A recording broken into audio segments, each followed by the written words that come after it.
We are on. Is Kate planning on attending? She was. I'll send her an email, but I would assume we could get started and just. Yeah, let's just do that. But I'll send her an email right now. I'm trying to get myself situated a little better here.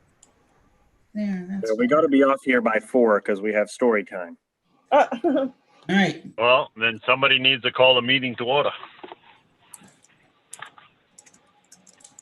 Well, I guess as the chair of the trustees, I can call a meeting to order. Right? Oh, never mind. There's no story time. Oh. Canceled. Dadgummit, Oh. there goes our timer.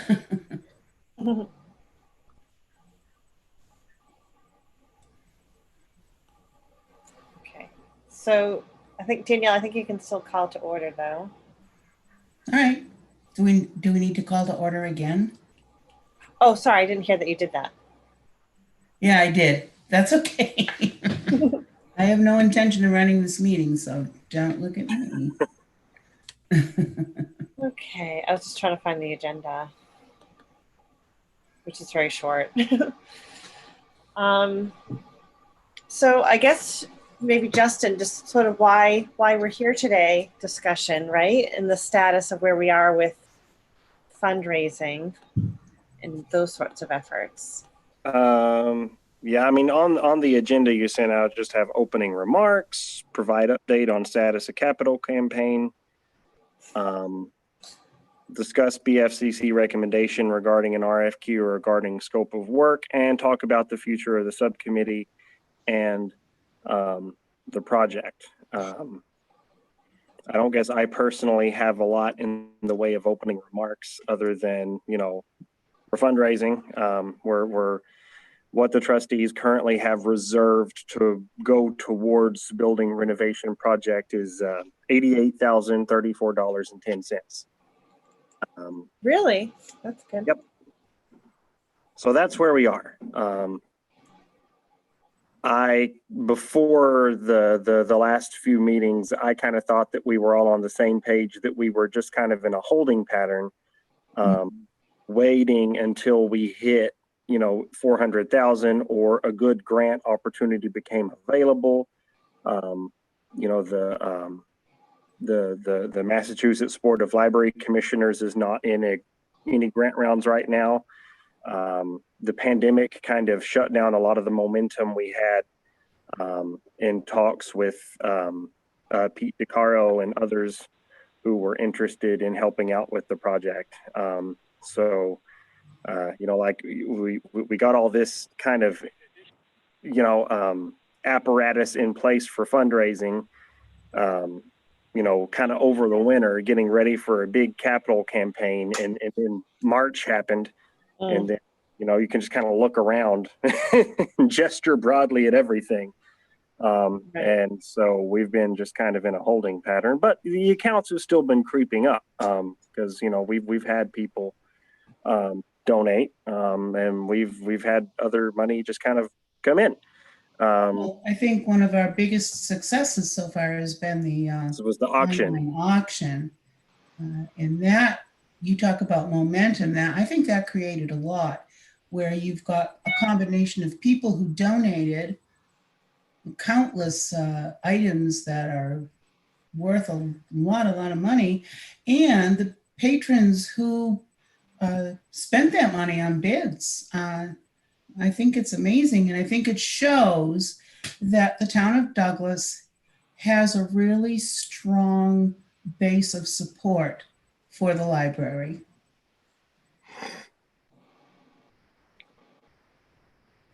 So, which brings us to like where the two groups come together, right? And I think I'm summarizing it correctly when I say that the concern with the library trustees is they've outlaid money a few times to develop plans that in the end aren't able to be used for various reasons, mostly because they end up being too elaborate. So there was just concern that if we're spending money for, I'm not even quite sure what we're calling this, not a whole set of plans, but an Scope. RFP or, yeah, scope of work. Thank you. Okay, if I could just give a tiny bit of history on it, is that back before I was on the board, but I was here in town and very much aware of it, that the library had gotten a grant from the state for a large expansion grant, which the town had to come up with 50%. And it had a huge ticket price on it, and it was more than 4 times what the town of Douglas needed. So it was voted down. The library board backed down from it, went back to the drawing board, and then tried to come up with plans that would address our handicap accessibility, trying to scale it back. And we've been down that road. We've been down this road. And just to say, I mean, we don't have a lot of money. We have spent over the time that I've been on the board, which is, I think, like 9 years, at least 2 times where we've spent, you know, to us considerable money, maybe to the town not that much, but thousands of dollars for someone to verify something or authorize something, and then it's not good and we have to go back to the drawing board. And the board really feels that, or the questioning whether or not, are we chasing good money after bad? That's our question, and that's our feeling right now. And I try not to be personal about it or emotional, but that's kind of where it's at. So I don't know where we go from here.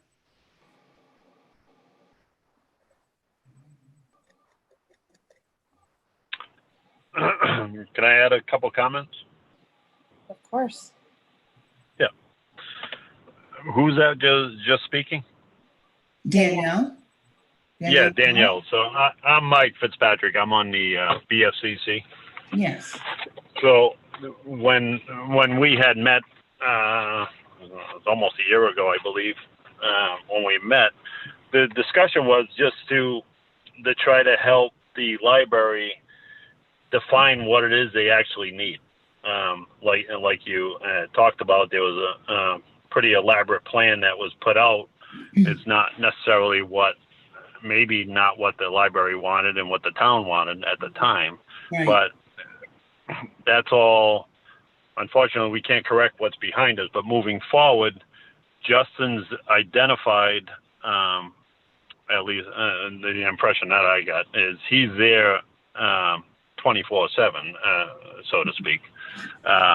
So he knows the intimate workings of the building and what he needs and what he doesn't need. And I believe he's identified what his needs were. And we had talked about, Justin had a sketch, or somebody had a sketch that was submitted, had a shed roof type thing, a wood structure off the back of the building with a entranceway and some different things. And then when we met, we talked about, Justin had said that what he really needs is an entranceway with a lift, an entrance to get into the building into a lift, and a handicap bathroom. And Bill brought up that we're going to need some paving for the handicap accessibility.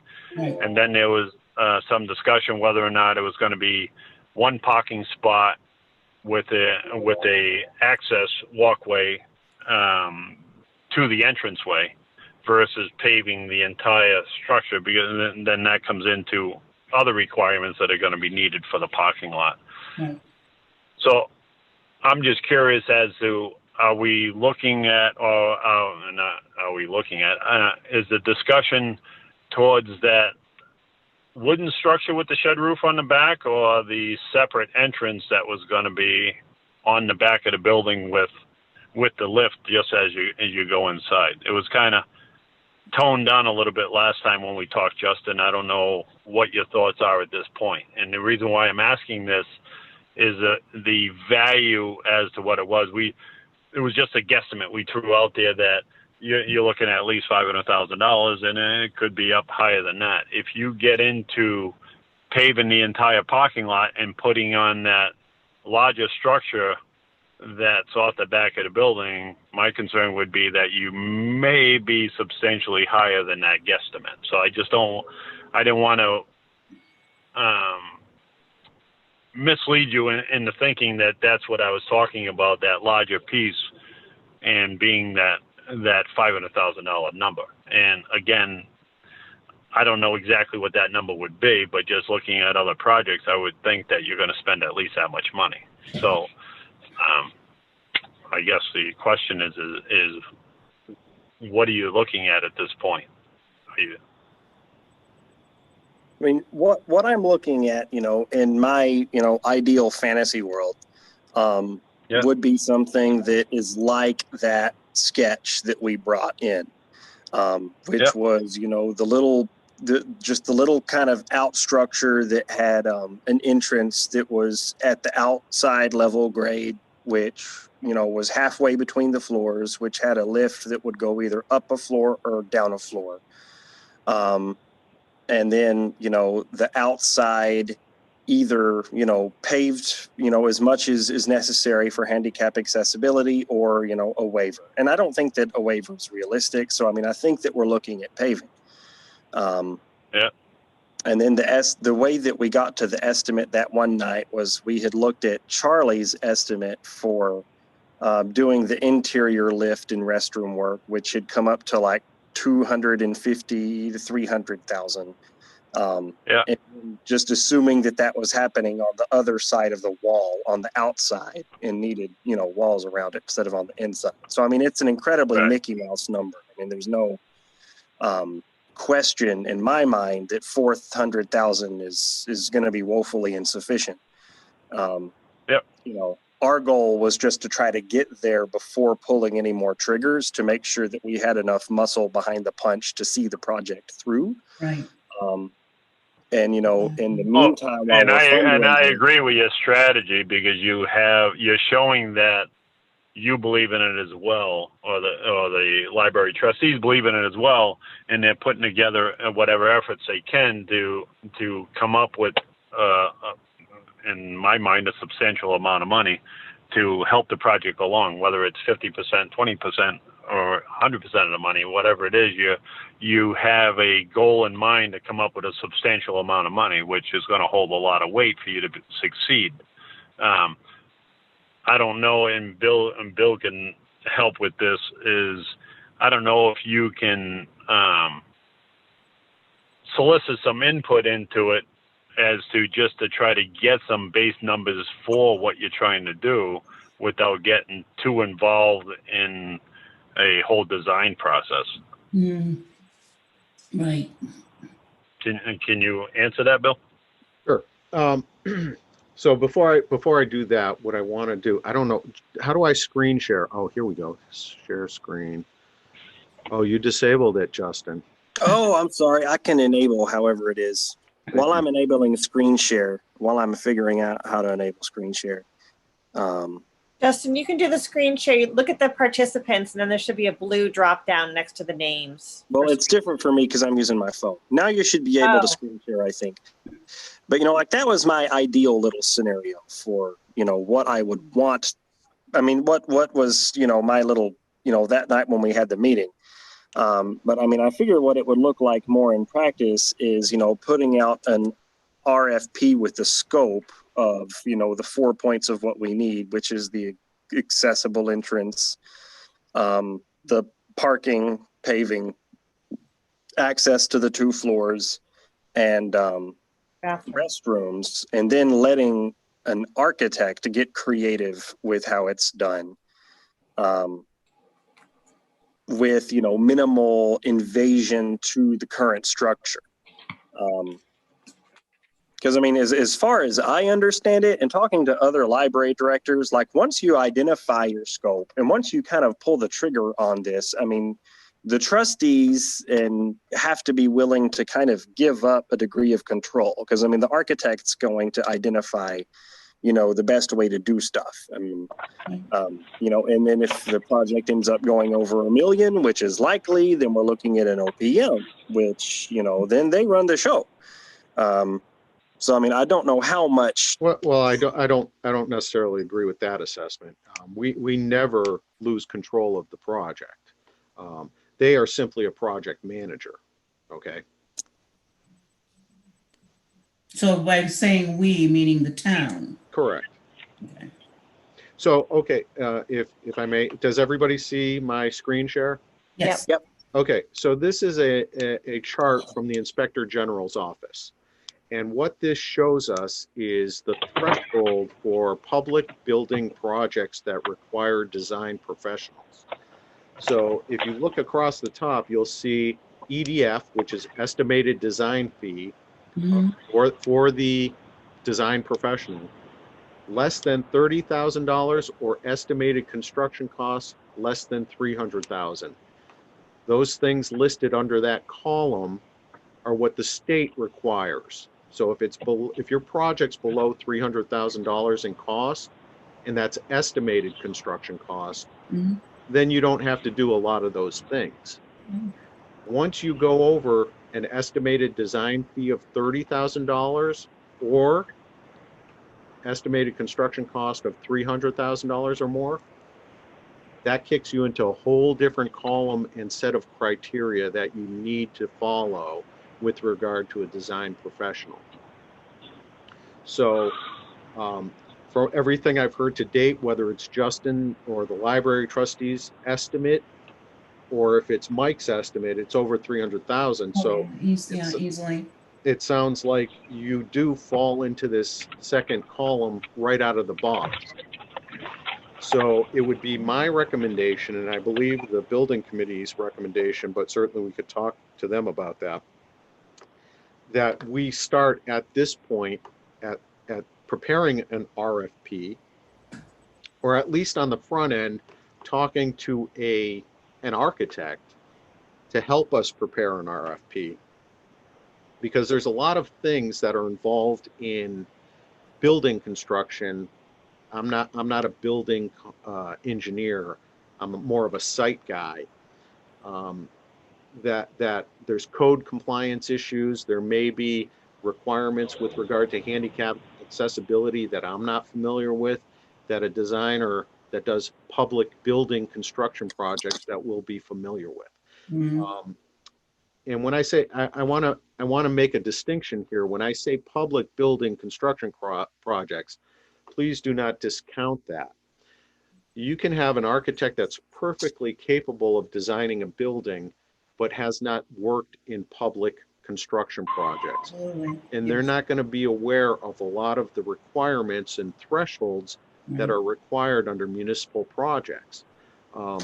And so we clearly, as a library, would fall under these requirements. Mhm. So I think right out of the box, we want to enlist the services of someone to help us prepare an RFP so we can get the scope of work defined. There may be things that he says, hey, if you do A, you then have to do B. I'm not going to know that.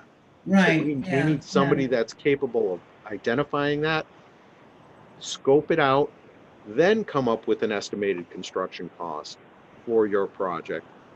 And I think that's a benefit to the trustees, frankly, because in soliciting donations, if you have a project or a concept that you can point to with a target goal for construction cost, I'd be more apt to donate to something like that as opposed to an ambiguous kind of soft definition for a project.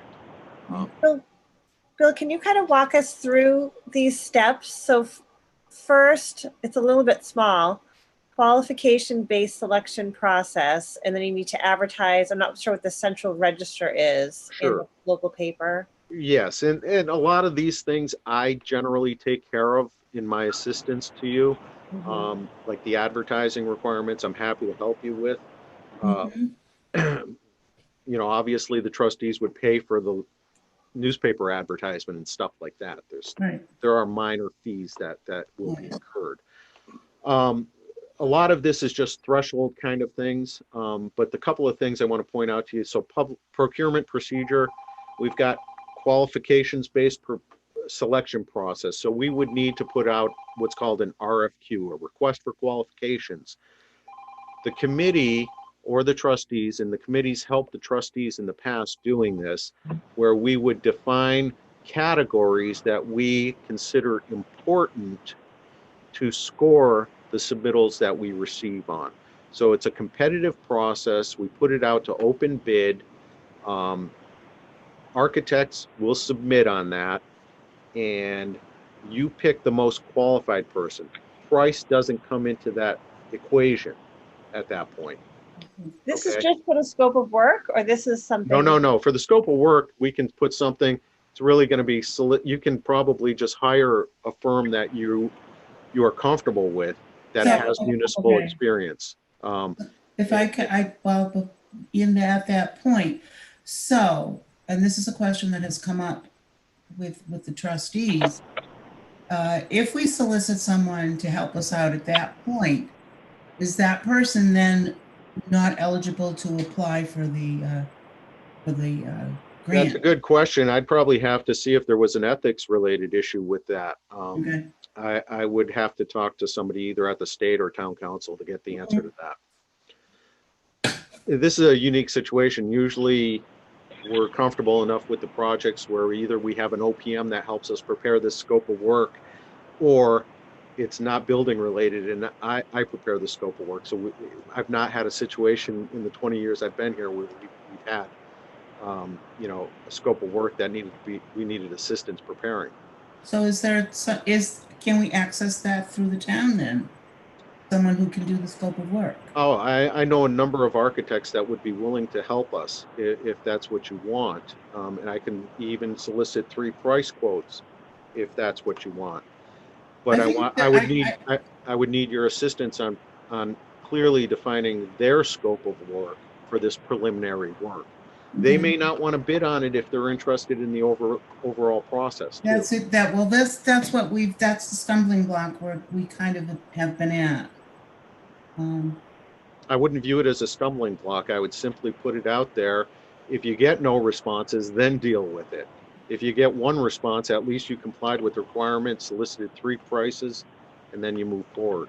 Okay. Frankly, for this small of amount of work on this front end piece, you could probably just hire somebody without putting it out. Okay. When we get to the point where we solicit the RFQ, that would have to obviously be public. Right. Yeah. Right. But Soliciting an RFQ, though, is something that's years down the road. Say that again, Justin? I said soliciting an RFQ, though, is something that's years down the road, right? We're on the same page on that, aren't we? It depends on what your timeline is, I guess. I'd have to put that back on you. If you're looking for this project, I mean, it does matter because someone could put an estimate tomorrow together for you and you don't go out for 6 years. Clearly the construction prices will change between now and then. We've been there at least twice so far. Yeah, not only that, the building codes change every 3 years, so Yeah. you would fall into that problem as well. Code compliance. what years do they change, Mike? Is it? Well, 2018 hasn't been approved yet. They're always 3 years behind. So Okay. sometime in 2021, we'll probably move up to the 10th edition of the building code. Okay. But that doesn't mean that they wouldn't catch up right away. You say, oh, we got 3 more years. Well, no, they could catch up right away if there's not much of a change from 2018 to 2021. Right now, we're in the 2015 building code. Oh, that's interesting. Yeah. Yeah. So I just want to But make there's sure. not a lot of huge changes in there, so that's why they fall behind. I just want to make sure I understand what Danielle and Bill were saying. If we go to ask for the scope of work, we need to double check that we're not obscuring that architect from bidding on the larger project. Right. Okay. Yes. Yeah, that's a simple question. I could either put it to the state or town council and get an Okay. answer on that. That would be great because that's one of the things that we are kind of we've been talking about, not. My gut feeling is they would not be able to submit on it because they Right. have a vested that's what we interest in thought. what was prepared. That's Yeah. my That's gut a, feeling. that's a strange. Which is only going to be a problem if you had somebody that you really wanted to work with before you even went through this. Then you could potentially exclude them. But if you don't have anybody in mind, it's not going to be any different than any other project that comes through. Yeah. Well, This is very, very standard what you do, correct? Bill? right. So there's two Yes. sides because we may have someone in mind, but Yeah. also when you ask someone if they want to help us out this way and then they realize they can't actually bid on the entire project, then that kind of narrows it down too. Yeah, we only had like 2 names, so then it's 50%. I know. You know what? This isn't for a discussion at our trustees meeting. I Mm-hmm. think. Okay. Yeah. Yeah, absolutely. So in addition to that, so that first chart, I have another chart here. It's not so much a chart, it's a memo that the selectmen had adopted. And it's probably a little outdated because the numbers, the thresholds have changed on a state level. This is going back to 2011. So the selectmen have adopted what's called the written designer selection procedures. And this is something that would also be used to select the designer. And just for your reference, on every one of our building facilities committee agendas, all of these documents are linked at the bottom of the agenda. So you can get to them if you need to. Justin, I send you a copy of these. Yep. So, I've got 'em. so this is just procedural stuff. So we adopted this process locally as a guide for helping us measure firms that are competing on a qualifications-based process. Mhm. So I encourage you to take a look at that and become familiar with that. Now, that doesn't mean we have to follow that process to a T, but that's a minimum process that we like to follow in lieu of some other process that might be suitable. Mhm. That would be helpful too for us to Okay. have. So Over that. I assume Justin can get that to the trustees. So I'll get that first question answered, and then we can start working. I'm happy to work with Justin on preparing a scope for the front end work on the RFP. But to Kate's point, the timeline is important because, you know, if you're not anticipating this to be done for a number of years, you know, that's a decision that the trustees are going to have to make, if the timing of when they want to follow Right. through on this. And I'm not sure if we're still, this is where we're at still, but it was kind of like we were going to sit back a little while working on raising money simply because of that, because we've been that route. And we know what can happen if you come up with, you know, a scope of work or a proposal, and then it takes so long to get to that point of addressing it, and now it's no good anymore. Right. So, And that's often the problem when projects are drawn out. right. Yeah. I thought that, you know, the goal was to, my impression of where the trustees are at was, you know, capital campaign until we get the money, which was going to put us on a schedule of, you know, this being something that happens years into the future. Because I mean, like, assuming our current rate of fundraising, we would get there in maybe 6 years optimistically. Unless, you know, money, you know, happens to fall out of the sky or we get really lucky. It's gonna, you know, So I'm it's gonna be like curious. half a decade.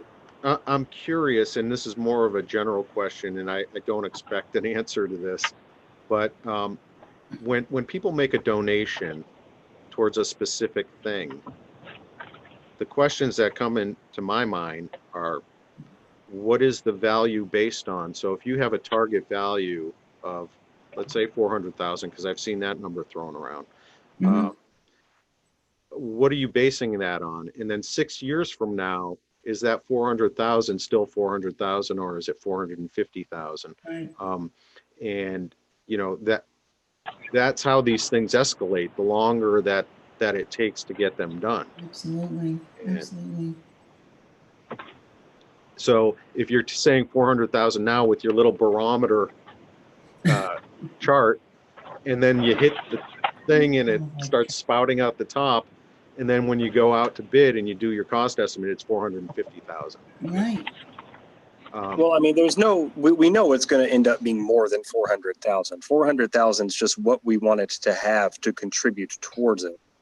And then leverage, the fact that, we're doing this much in order to get the town to, make up the difference with capital or, other funding sources, which I talked to Matt about. I mean, if the trustees are able to up that kind of money, it's reasonable to expect that the town will be able to make up the difference without having to go to a debt exclusion, because there's funding sources, floating around available.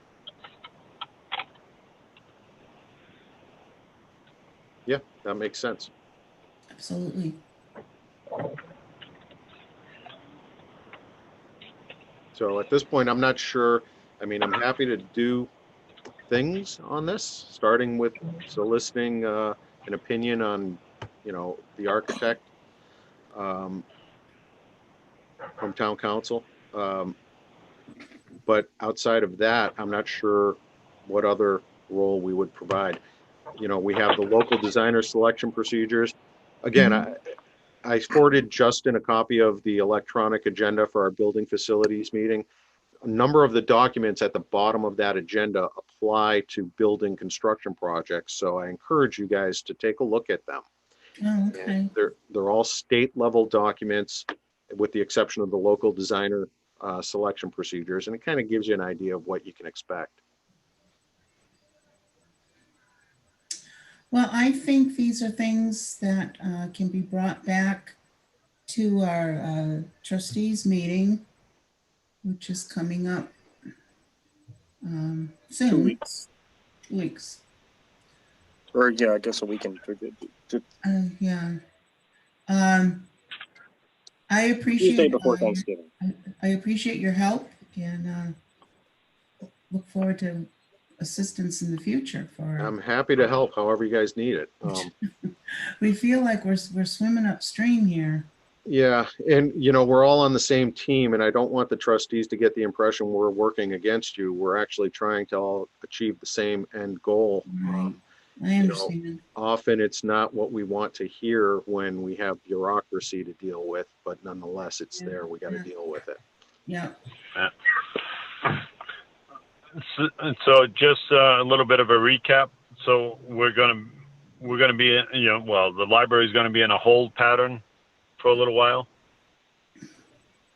Fundraising. I don't think they're saying hold, but No, we're fundraising as much as we can. Well, fundraising, I mean, yeah, and that's an issue. Actually, the Friends of the Library are the ones who actually spearhead the fundraising, but we all work together.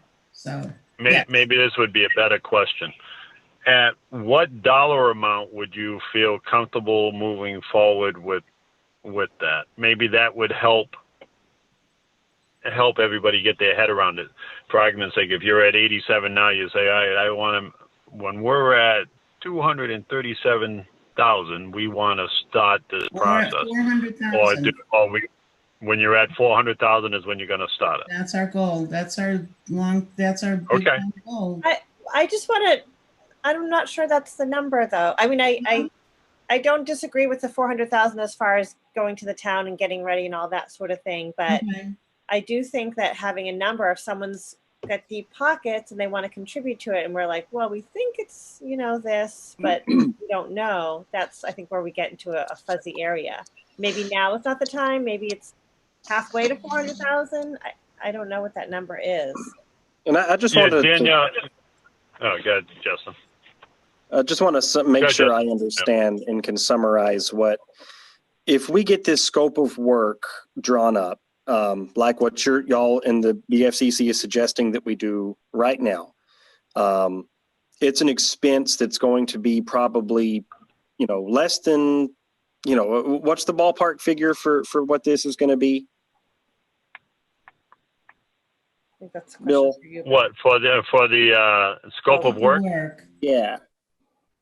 I haven't You know given the a answer to figure. that, Bill? I don't Yeah. have an answer to that. I think it depends on what we define as a scope and what we're looking for. And I've heard varying things today. I've heard that you're not planning to prepare an RFQ for some period of time. If you're looking to just simply get a scope of work and an estimate in today's dollars, that's one thing. So I think you need to have an internal discussion Right. on how you want to execute this and what you think is a priority at this point. Right. And we don't dictate process, we advise from the Building Facilities Committee. We assist and advise because we've done a number of things along these lines. The same people have been involved in a number of RFQs in building construction projects. So they're there to assist the process and make sure that we don't get ourselves in trouble by not knowing about a particular step that's required. So Okay, so assuming we're planning on, proceeding deeper in, like trying to do this in 6 years' time, what would you advise doing right now? Would you still advise doing this, preliminary scope, or would you advise waiting? If you're asking me, I would say wait. And I was waiting for you guys to get done talking so then I could try to help Danielle understand, so she understands where I'm coming from. Is the questions I ask, I only put those out there so it's out on the table, so just to get you thinking about it. Oh, I So totally, if you're, absolutely. yep. Yeah. No. Let me finish first, please. Right. So if your goal is $400,000 before you're going to approach the town or whatever you're going to do for that, I would, and I don't know the answer to this, so Bill should be able to answer it, is what the time frame would take to get that design, the scope done in order to get a number associated with this project. Because if you wait until you're, all right, now I have all the money, now you're in the hold pattern again. So if you say it's 400,000 and you find that your momentum of collecting money is increased and you're seeing it going up rapidly, you may want to be poised to launch that portion of it. So then you're proactive. So then when you achieve it, you already have your information ready. Now's not the time to do it. But as you get closer to your number and you feel comfortable, so you can keep the process going quickly, because how long does that take to do that portion of it, Bill? Do you know roughly? Oh, I would imagine it'd be within a month. Yeah. Have a number. Oh, a month? Oh, it'd be that quick? It's very simple. It's not a lot of work. It's just lining someone up, having them understand what your end game is, and then having them go through it and make some recommendations. So they would put a scope of work and they would be able to attach a dollar figure to this? Oh, yes. Oh, yeah, I'm sure. Okay. Well, I mean, I'm pretty sure too, but I don't want to guess at it. Bill does this all the time, and a lot of things that we're involved in, sometimes they take months to do, sometimes not. So I don't assume that I remember everything. He's in it every day, so it's easy to ask him. So if that's only a month, so then what I started off saying really doesn't matter. What I didn't want to see happen was all right, we reached the 400,000. Now it's going to be 6 or 8 months. And we're like, all right, now the momentum's out of the game. Right. So I guess the only other thing that would gear your thought process in is the time of the year. So if you're at 375,000 right today, and you want to go on the May meeting, you want to consider that. You don't want to wait until 400,000. That could happen in April, and now you don't make the May meeting. So it's just planning. That's all. It's just something to think about. That's all I'm putting that out there for. Yes, that's a very good point. Very good. Yeah. We're just looking to find some rich person who feels sorry for this, not feels sorry, but looks at this historical building in the center of a historical town and wants to keep it the way it is, except make it open to everyone. Sees the value in the project. No. No, Danielle, that is wrong. It's wrong? No. Yeah, want no, to Danielle, find no, lots Justin's of still suffering from his invested- concussion. No, We want why to is that find wrong? lots of invested, empowered citizens who see the value of the library and are, wants to invest in the future of a bright and dynamic institution. Let's reframe that. Let's reframe that. Really, let's talk. Yes, I love it. Love it. Let's do it. Absolutely. We're not How looking about for both? pity. We're We could looking do for both. investment. No. You're right. I Never totally play the take pity back what I card said. whenever you're fundraising. Can we just go?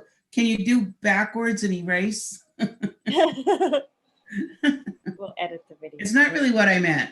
I know. You did No, I fine, think Danielle. this meeting was good. It helped everybody understand what's going on. So I think it was a beneficial meeting.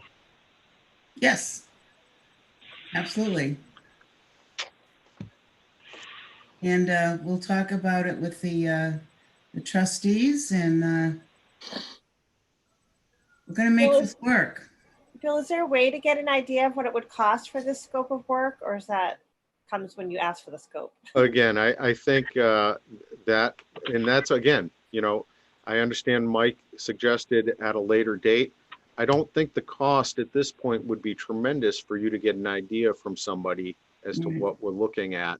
And it wouldn't, I don't think it'd be an exercise in futility to kind of do a little exploration at this point. So you get a better, more clear picture on where you're headed.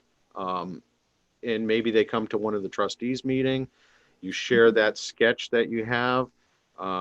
Maybe they can have a meeting with me. I could tell them some of the permitting requirements that the town has. And then they take that data and give you a square footage or a ballpark estimate, a budgetary cost. Mm. And then that's in today's dollars, which I think there's value there. Now you have something you can wave around and present with some validation behind it Right. instead of Right. speculation. It's going to give you a good tool for your fundraising. Right. Absolutely. Yes. And so I think somebody had said it would be a few thousand, maybe, like ballpark figure. I would say let's solicit proposals, and you can make a decision at a later date if you want to hire somebody, or if you think it's too expensive, then you put it off. And I think I certainly am not comfortable throwing a dollar amount out at this point. Yeah, I think that's up to the trustees to explore that, and we don't need to take up your time with that. We can have that discussion. Yeah, I'm busy on a construction job right now. I see that. You look really clean, though. My husband's worked construction. He's still working construction. And And the sun's out too. old, and he never comes home like that.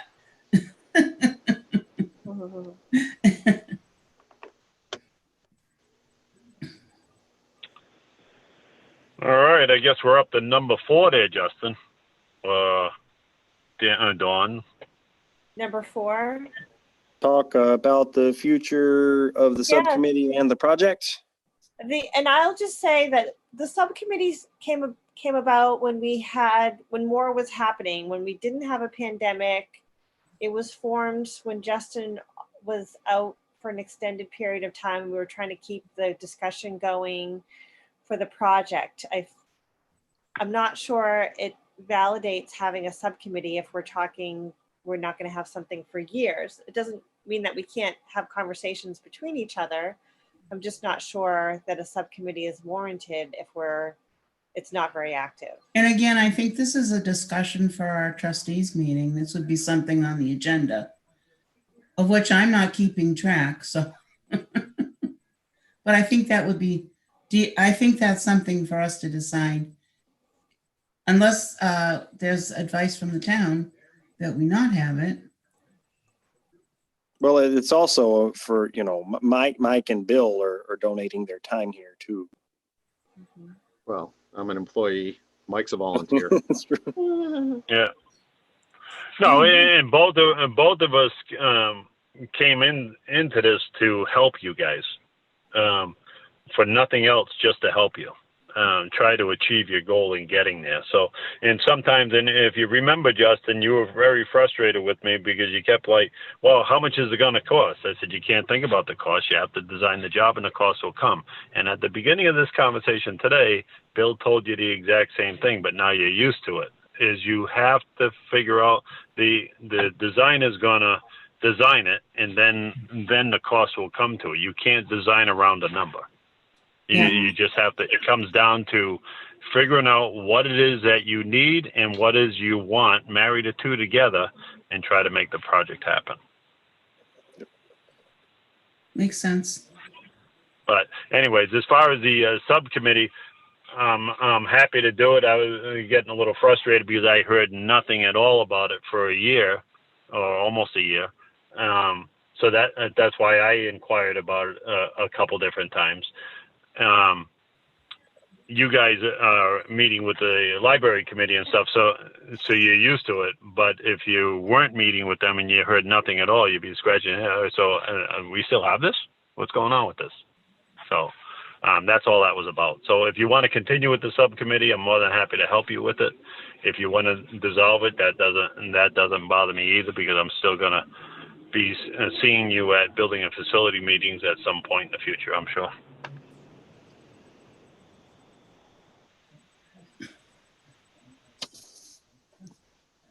You're on the video. Want to talk to everybody, Fred? Hi, Fred. Hey, Fred. Hey, Brad. Hey, we're in the middle of Hey, a Fred. meeting here.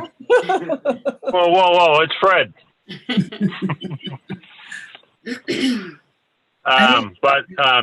Bill did mention to me that there's a process, because I'm on a bunch of other committees and stuff too. In order to dissolve a committee, there's a process to it. You can't just stop it. Okay. I don't know what that process is. I guess Bill can help you with that. Well, I've got to talk to town council because I've not gone through it. I believe there's a process to do it formally. Yeah. And, do it properly. I can send out something when I talk to town council. I don't know if we ever formalized it, though, to unformalize it. If we don't have a spot on the page, there's no chair, I'm writing notes, but I don't really know if we need to do minutes. Yeah, I think when we first met, I did talk to town council about some of those things. And yes, he advised that we post the meetings, that we do whatever process for any committee, even though we're, quote unquote, a subcommittee. He suggested we follow the same process for the open meeting law, and that, treat us as though we're a normal functioning committee. So where do the minutes get posted? They should get recorded with the town clerk as all minutes. Just give them to the town clerk. Okay. Yep. So minutes would get emailed to the town clerk. That would be the easiest way. I've always posted them on a page, but there's no page for this one. Oh, you mean the bulletin board? Yeah, I posted them on the bulletin board, like for the historic commission, but that has its own page. This doesn't. Yeah. I mean, I can create a page for us if you want. That's what I'm trying to avoid, I guess. The paperwork involved in something that's going to dissolve. Right. Well, yeah, I guess so. What it comes down to is have a meeting with the library trustees and find out what it is that you want to do. Because if we're going to continue on, it should be somewhat formalized. You should have a chairperson. There should be minutes taking, just to keep it abiding by what the laws are. Right. We'll take that up at the trustees meeting. If we don't have this subcommittee, the library trustees and the BFCC can still just interface directly, right? Well, yeah, that never went away anyways. This whole thing, in my mind, was created just to help you get this project off the ground and kind of condense all the questioning and the talk between just a select few of us. Mm-hmm. Is that correct, Bill? Yep. Yeah. Okay. So that's all the purpose of that was. And so then you didn't have to worry about eye rolling and all that stuff. It just straight questions, and we try to answer them and keep moving forward.